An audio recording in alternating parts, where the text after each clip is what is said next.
Get off your bike. Don't ride your bike across a crosswalk like that and give me a stink eye for it.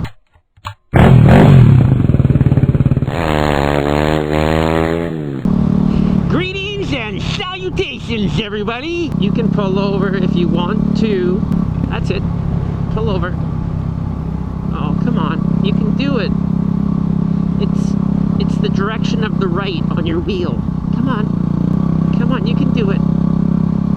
Either that or the big long pedal on the right. That one will work too.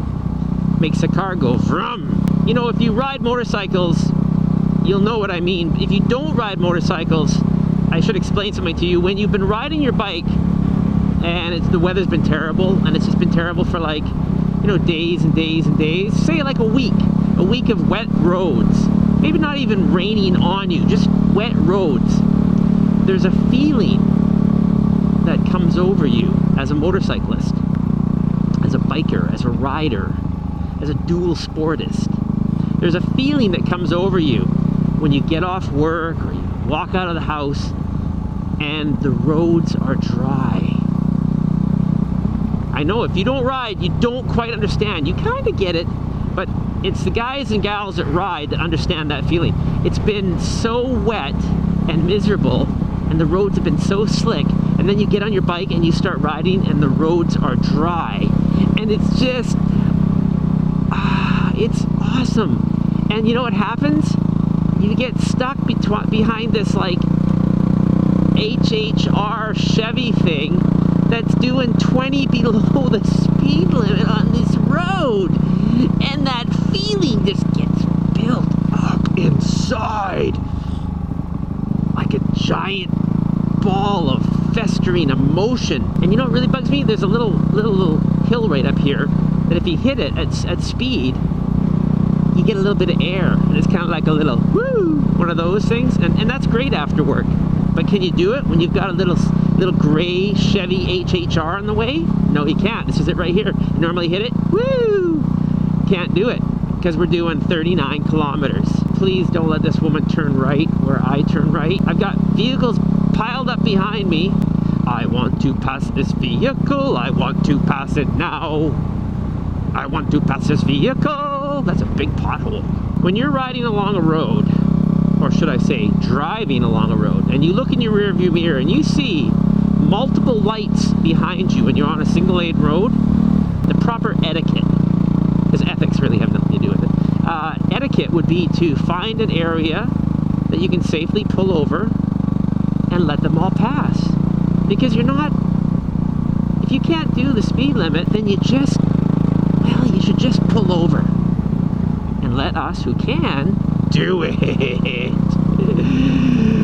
Oh, the dry road being wasted right now. In case any of you are wondering what this yellow stuff is, it's called Scottish Broom. And it looks quite nice when it's yellow, doesn't it? It looks nice, dotting the hillside. But if you ever have that on your property, getting rid of it, major chore. Scottish Broom. I don't know if that's the official name, but I think that's one of those names just been passed down from father to son to son to son. Scottish Broom. Urban legend has it that, along with other things like starlings, Scottish Broom was brought over by early settlers of the area because, you know, someone's wife missed it from home. And so they had some Scottish Broom seeds or plants brought over from the old country so they could plant it in their backyard or on their farm, and then the wife would be able to look outside and remember Scotland, I guess. I assume Scotland because it's called Scottish Broom. Unfortunately for the rest of us, Scottish Broom is like the rabbit of greenery, of shrubbery, of weedery. I don't know what the proper word is. And it grows incredibly well in this climate. Oh, see you later, little gray car. Been nice driving behind you. Giddy up. We got dry road ahead. Roger that.